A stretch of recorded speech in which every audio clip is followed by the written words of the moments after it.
Let's make it nice, appealing, Helpful. let's attract people. Let's not repel them. Okay. Let's give people positivity. You know that's gonna be our intro, right? This is the second video in a series that we're doing all about homeschooling. We'll put out the little watch yesterday's, click there. Yesterday is all about why we think homeschooling is the best choice for every kid. Our family. And today we're gonna talk about how we actually homeschool, because you can talk to 10 different homeschool families. You'll get 10 different answers on how they homeschool, what they call it, and what they do. Yeah, and it's not wrong. No, and we actually think it would be a good thing if you're new to homeschooling, go talk to 10 different families. Because our way is great for us, and maybe it'll work for you in some ways, but in other ways it won't work because your life is different. And that's one of the great things about homeschooling is you can cater it to what's best for you. And that's why somebody said yesterday they like Austin's passion and my... Did you read that comment? No. What was the word they used for me? I love your passion, Osk. I love your diplomacy. Diplomacy. It's a good way to put it. Because I feel very strongly that every child is different.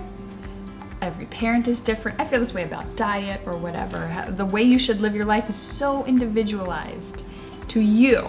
So I can't tell you what I think you should do. What I'm going to tell you is what we do. It obviously works well for us. That's why we're doing it. Yeah. So let's dive in. How do we homeschool? Mr. Passion over here. I want to start this video with a warning to everybody who's about to start homeschooling. We know because of COVID, this is 2020, there's a lot of people who are new to the homeschool world. We've talked with some of you, and my warning to you and all those of you who are new to it and are about to start is just take a breath. Without a mask on. Take that mask off, take a deep breath. Because it can seem very overwhelming at first. For anybody who's about to take their kid out of public school, just take a breath. Don't worry about like breaking your kid. Like, I gotta do this perfect or something's gonna go wrong and everything's gonna blow up. That's a good way to put it. Don't worry about breaking your kid. Yeah. There's no falling behind right now. There's no... Falling behind, what if? Because this is one of our big... The way we approach schooling for our kids is children learn. You can't stop them from learning. It's what they do. It's what they are born to do. Literally, that's their brain grows, absorbing information so quickly in the first years of their life. It's what they're made to do, is to learn. You didn't formally educate your infant how to speak. They just were around you and they started speaking. And we've witnessed this miracle 5 different times now. Our 5th is now starting to speak, and we didn't sit him down every day at the same time when the bell rang and go, say mama.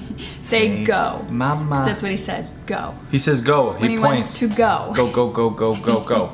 But we didn't teach him that. He's been around his farming dad. Come on kids, go, go. So kids are gonna learn. So don't worry, take a breath. As we get into what we do and you start to ask other people, just relax. You're not gonna break your kid this year. They're gonna do great. You're gonna do great, and you'll only get better and better as time goes on. There's also something veteran homeschoolers will advise people to do if they've come from public schooling, and that is to deschool. Oh yeah, I like the sound of this. So you're not the first day that the kids are starting school. It's not to replicate the public school environment. That's where we just took them from, saying, hey, this isn't doing the best for my kid. Take some time to deschool. That might mean go to museums, go to parks, play outside, not wake up at 7 a.m. and start your school day. It means don't do it like public school does it. We talked about this in some of yesterday's video, but we'll go a lot more in depth today. We did not believe that was the best way for our children to be educated. We didn't believe making kids sit down would improve how much they could learn. We didn't believe that doing repetitive training and tests and testing what they had to memorize, we didn't believe that was really teaching or educating. So if you agree with that method like us, don't try to copy public school. And even in your environment, maybe some of you right now are scrambling to like set up a little schoolroom in your house. That's okay, but think about... It's okay, but not necessary. Yeah. You don't have to... Our first house, we didn't have a schoolroom. There was no like desk to sit at. No, we used our dining room table. So, if they were sitting down. I mean, yeah, we used the world, but like sometimes we sat at the dining room table. Right, if we wanted to color or draw, we just sat at the dining room table. Now in our new house, we do have a different room for the drawing, for the coloring, for the crafts, for the puzzles, because I don't like it at the dining room table. If they are doing a puzzle, I don't want them to have to take it apart when we're getting ready to eat. So we use this room that we're sitting in, and now we have it set up, and we call it our schoolroom. If the kids were given the house tour, they'd call it the schoolroom, but they don't come here for a specific time throughout the day, every day. Our books behind us. Yeah, we have books and educational Crafts, stuff. Play-Doh. So it's okay if you set something up, but don't feel like you have to set up a desk for each kid and they need their cubby, and just take a breath. And you will have a space where this space includes musical instruments and a creative place where they come and do Play-Doh and play. And we believe play is a huge part of early learning. So we like to have our learning space in the house a place where play is encouraged. So that's just one little tidbit as you think about what you're setting up. That's how we go about it here. Now, what about curriculums? What curriculum do we use? We get to ask this a lot. What curriculum do you guys use? I'm thinking about doing homeschooling. Do you do cyber school? If not, what curriculum? So first, let's talk about cyber school. Okay. We don't cyber school. If you define cyber school as the state-run online education. So basically, a lot of people, especially this is popular in Pennsylvania, they get the same state education program, the same curriculum, hire state-run teachers. You sit down at a computer and do what they do at public school. We don't do that. No, and that's important in this state, in Pennsylvania, because of you do have to do different things if you are a homeschooler versus if you are a cyber schooler. For us, example, because we homeschool, we fill out an affidavit. We get it notarized. We send the school in our list of objectives for the school year. We don't follow a curriculum, but we do have objectives. And the state of Pennsylvania outlines what those objectives need to be. So they have requirements. We have to do PA history, USA history, civics. So in our elementary school from 1st to 7th grade, these are the things we have to consider, or kindergarten to 7th grade. We will throw this out there. If you're not in Pennsylvania, obviously your state might say you have to do this or you have to do that. You might be watching from another country. So do a little bit of research beforehand. Find out what the minimum requirements are for your state. And remember, don't over-comply. Yes. If the state says you have to tell us what your educational goals are for the year, that doesn't mean you have to list what you're going to do every day. Right. Or every week or every month. What it means is you have to say, my goal for this year is to... what's an example? You fill out the paperwork for this. So educational objectives, English, spelling, vocabulary, grammar, arithmetic, science, exposure to various aspects of science. So you see, it's very generalized. And I'm going to put out this warning. If you're considering homeschooling, state-run cyber schooling, the state will now have control in your house, depending on the program and how it works, so do your research. For example, the issue of truancy. This was a big one for us when we decided to homeschool, not public school or even cyber school. This was how I convinced Austin. This was a big thing. We love traveling. We both learned so much in our life from our travels. Before we were married, we traveled the world. I mean, you learned an entire language by traveling to Brazil and staying there for a couple months. Right. No one can say, oh, well, when you leave school and go travel on a vacation, you don't learn. No, that was the best way for me to learn. But that's what public school does. They say, oh, well, if you're going to miss school, you're truant. And now we have a problem. And cyber schooling, again, do your research. If it's a state-run program, are they going to mark your child as truant if you decide to take a educational trip to go travel to a Civil War history site for a week with your kids? We took our kids to Gettysburg last year, off season, when it's not busy. Oh. I never wanted to not have the ability to take my kids where I wanted to take them when I wanted to take them there. because some somebody government official said it telling me wasn't no. okay.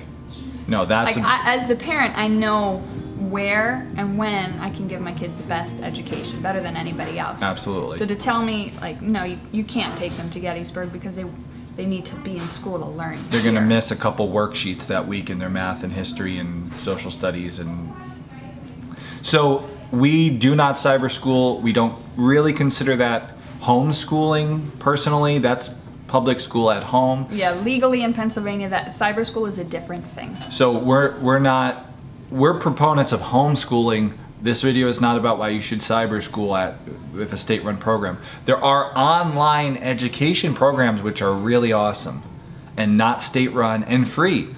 Khan Academy, if you're worried about teaching your kids, this is one homeschoolers use and mention all the time. There's a lot there and it's free for the students. So there are a lot of great online educations. Check them out. Let's get into So since you're specifically starting to talk about what we do. Let's talk about what we do. Are you getting books off the shelf? Yes, sir. Look at that. I should get like B-roll of you like picking a book off of the shelf. Let's talk about the basics. So, you know, the elementary reading, writing, arithmetic that you're wondering, how am I going to teach my 5, 6, 7, 8-year-olds how to read, how to do basic math? Enter the workbooks. Hey. I got a lot of books like this when my son was in first grade. Star Wars. He was totally into Star Wars, so I got all the workbooks I could for Star Wars. He loved that. And that way, doing something that he is not his favorite. To this day, sitting and writing is not his favorite. Requires a little bit more patience than he has. We still want to encourage him to do that. Still something he has to learn. Sorry, bud. So Star Wars workbooks were a good way to do that. Austin's grandmother will buy us workbooks. You can find them at the dollar store. Don't have to invest in an expensive curriculum to get stuff like this. There's also printouts online that you can get for free. I did one of those with candy corn. Remember that one? Yep. They love that Yep. one. Where you would add your candy corn, put your candy corn down there. They could play with that. I got just highlights, workbooks, because my daughter really likes doing worksheets. She likes doing fill in the words, drawing, puzzles. That's all teaching. That's all teaching reading and writing and math.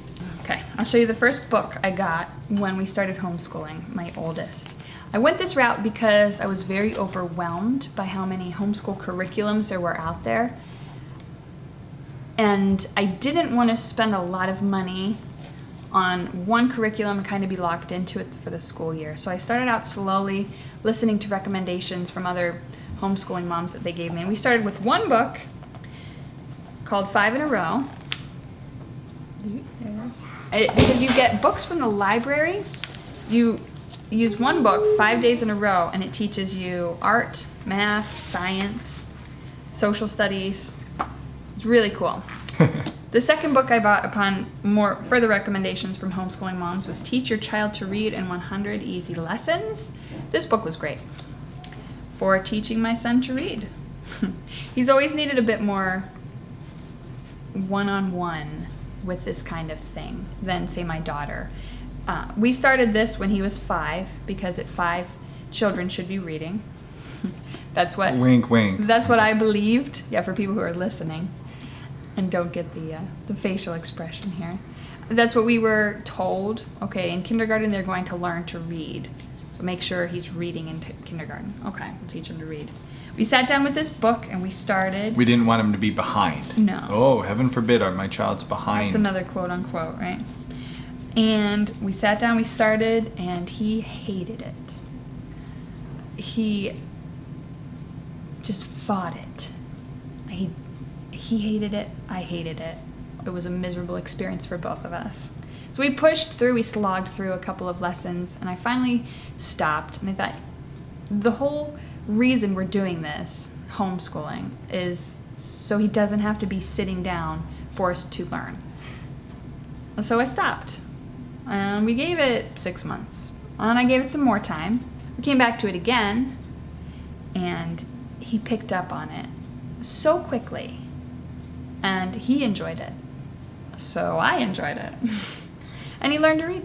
And now you compare that to our daughter who At 5, I got this book out. And honestly, I think it was because he was doing it. My son was doing it. And she was sitting there and she wanted to do it too. And we went through the first lesson. And then the next day she learned to read. Just to show you how different kids are. I think this book she made it through how many lessons? 5 or 6. 5 or 6 lessons. She hardly needed any. And now they're reading. She's reading at a 6th grade, 7th grade reading level. She would be in 4th grade, 3rd grade. 3rd. She'd be in 3rd grade. She's reading at a 6th or 7th grade reading level because she loves reading. And our son actually Fortunately, loves reading. Our son does too. One day, and this was one of the first moments I realized this is working. Our son, who hated to sit down and do that book, I overheard him talking to a family member about reading. And he said, yeah, I like to read. I'm a good reader. And I just got this smile on my face, knowing he felt he was a good reader. And to be completely honest, if he were in school for the grade he should have been, where he was at that time, for the age he was, he would have been considered remedial. He would have been behind. He would have probably been where I was in 2nd grade, in a special class for kids who have a hard time reading. I was in one of those classes in public school. Thank my mother so much for not telling me I was a bad reader, I was behind and I had to go. I just thought I was in this cool reading club where we got to go and read special books. It was because I was bad at reading and I had a lisp and I had bifocals. It was not a pretty picture.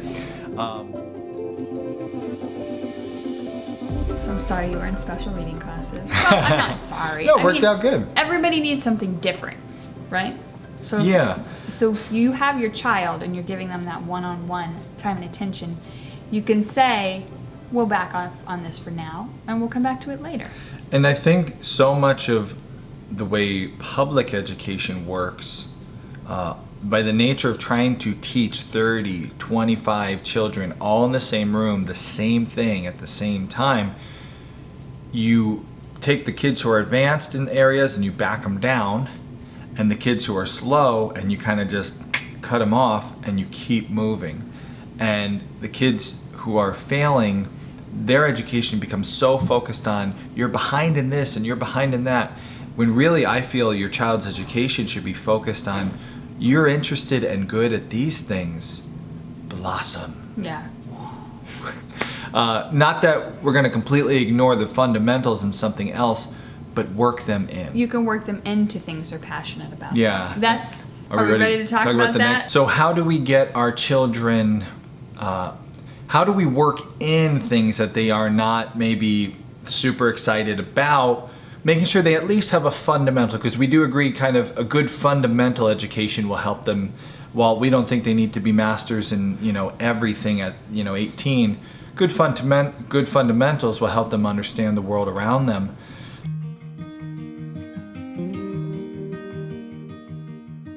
So the second way we really educate our kids, and the farm and the homestead help with this, but any lifestyle you can work this into, is through just osmosis.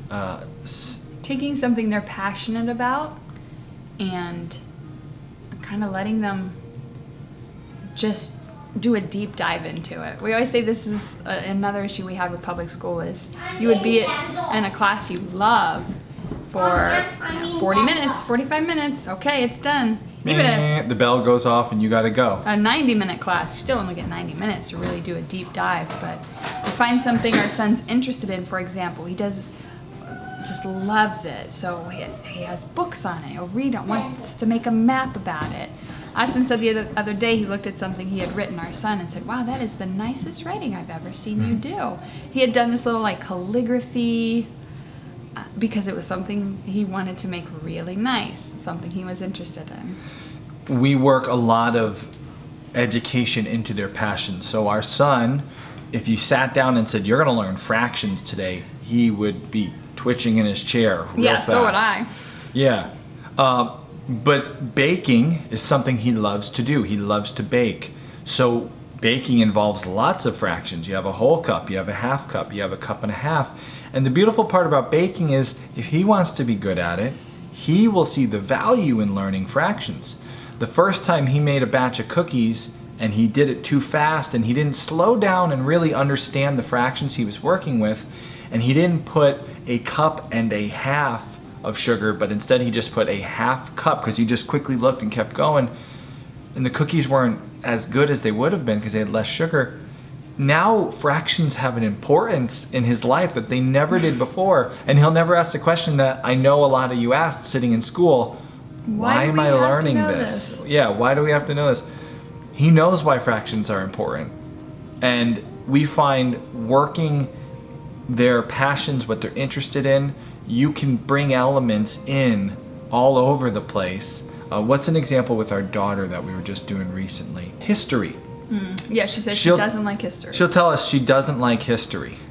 So we watched a musical, and it's a historical musical. And she is listening to that on repeat and learning history. Yeah, and she was excited the other day because she wanted me to pull out a dollar bill and see the faces on the dollar bill and say, oh, I know who that is. Guess that musical. Not throwing away my shot. So basically she likes music, she loves different kinds of music, so using a musical to get her interested in history worked great. She'll tell you she doesn't like history, but she does. But she does. She likes history if it's presented to her in a way that she is excited or interested in. So including baking, I mean, just to give you some other ideas of how you can include teaching in exciting ways, the things they don't like. Little businesses. My son is very entrepreneurial. He likes making money. So that's an easy way to teach a lot of different math. Depending on the business, maybe some science, maybe, And if you have young kids, this is something that was funny to me because when you're in school every day, if you remember, you start the day off like talking about your days of the week. It's Monday, it's Tuesday, or months. This is the month. Just tell your kids you're going on a trip in like 3 months and watch how they learn the days of the week and how many days are in a month and what month is it. Because they ask you every day, like 4 times a day. So. Another thing we use a lot, that I use a lot with kids, is games. I love playing games. You play Monopoly, you're going to be doing a lot of math. So just finding games that will make them do the exercises that they would hate to do on paper. Games are a great way to learn. And then obviously taking advantage of the internet, finding things, YouTube videos, podcasts is a huge one. When we're driving in the car on a long trip, instead of pulling out the iPad and just letting them watch Phineas and Ferb, do kids watch that these Dating days? yourself, babe. Find a good podcast. There's a couple really great kids podcasts that also are nice for parents to listen to that will teach your kids science, history, all kinds of different things. Above their age grade, they'll be interested in them because they're presented in such a good, interesting way. Take advantage of all that, and that's all free. You can listen to podcasts for free. You can watch YouTube videos for free. Yeah. So like, there's so much out there, and I'm gonna say right here. Oh yeah, Because Science. That's a great YouTube channel. Join my email list. I'm gonna start sending out from time to time little homeschool emails with just some things for all you homeschoolers out there. Like, hey, here's some great stuff we like to share with our kids. So make sure to click there to join the email list for that. As a parent, you're wondering, fine, elementary school I can teach. I can teach the days of the week. That's not a big deal. What about the more advanced stuff? How do we deal with that? One of the critical comments on our last video said... Was it nicely critical? Yeah, nice enough. They said, I bet your kids are going to get a great elementary level education, but what about middle school? What about high school?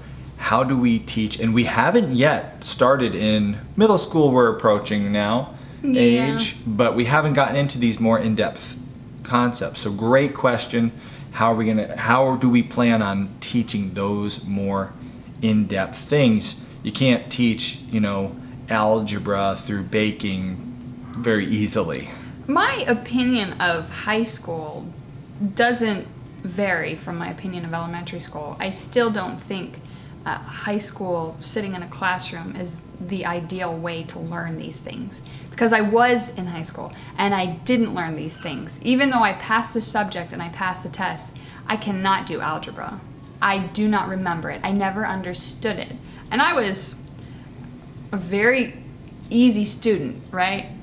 But I did not get it. You mean you were Easy. I was easy to to have in class. Easy to teach. Easy. Didn't make. You did good. You got good grades. I did Me fun, too. But I don't know algebra. Wait, why am I saying it so strange? Algebra. But I don't know algebra. There we go. That's something we like to reiterate here, because so many people, when it comes to homeschool, get worried about how am I going to teach algebra? How am I going to teach trigonometry? Well, you can't do much worse than public school. The point is, there are resources out there to help your children learn subjects that you may not feel qualified to teach, fortunately. And they're so easy to access now for everybody.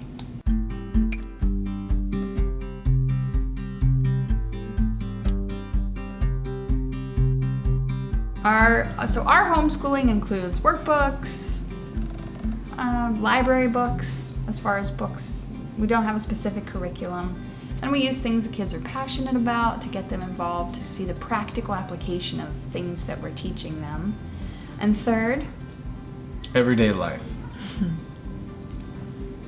We'll talk about what we use in our everyday life. It's different than your everyday life.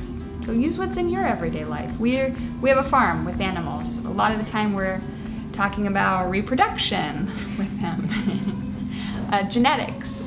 We had a mini cow bred to another mini cow. Why did she have a tall-sized cow? What happened there? Oh, science and the farm go hand in hand so well together.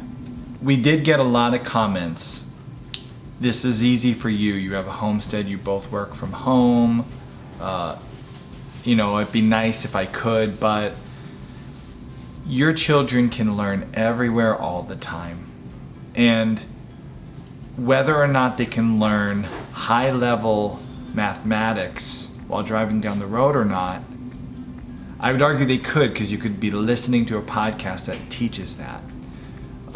But the point is, the tools and the opportunities are everywhere. And you can, like anything in life, you can list 100 reasons why it won't work, or you can start to figure out how it can work. And so to end this thing, we've told you a lot of the ways we teach, the tools we use, whether it's a workbook, a podcast, or two cows mating. You may have some of those tools at your disposal. Hope it's not two cows. Oh, look at that. I just learned something new today. So you will not have all of our tools. Oh, we won't have all of yours though. Two carpenters can both build a home. If you look at their toolboxes, it's going to be different. One guy might like the handsaw while the other likes the power saw. Use the tools you have. Figure out how you can train your child at home, even if they're going to go to public school. And from the beginning, we've said, we're not putting down people who send their kids to public school. There are people who their current life will not allow them to take their children and educate them from home. Doesn't mean it has to be that way forever, but if this year you're putting your kids through public school, we're not putting you down. No, but be honest with yourself. Is your child getting the best education they can? Can you be involved in it more? Still utilize all these things we're talking about. So use podcasts, use your everyday life to take a role in your child's education as well. Because they've found that a student can excel with their parents' involvement. And it's easier for them to excel if their parent is really involved in their education. So we are very involved in our children's education because we're homeschooling them. You can be really involved in your child's education as well, even if they're in the public school system. We feel there are holes in the public school system. We feel there are issues and problems. We've talked about them at length here. If you agree, but you're a single parent and you gotta work 9 to 5, 5 days a week, and you can't homeschool, or whatever other reason for you, it will not work right now. We encourage you to try to change your life so that it will in the future, and until then, you still need to be the key guide to your child's education, making sure they don't feel like they're behind, making sure they don't feel like they're dumb or stupid, making them those confident, creative, and kind children as they grow that will be able to take on the world we actually live in, become successful for this world. And that's why we've shared this, is we know it can help everybody in one way or another. And the comments below also will be able to help as we share what we do in our own different homes, talk about what I've had talked to some teachers in the comments below, parents, grandparents. It's been really good. Remember, if you'd like your question or comment addressed in Ask Homesteady, put the hashtag Ask Homesteady in your comment. The final video about homeschooling that we cover in this series will be me and Kay answering questions, responding to comments with the hashtag Ask Homesteady, and we look forward to discussing it in the final video.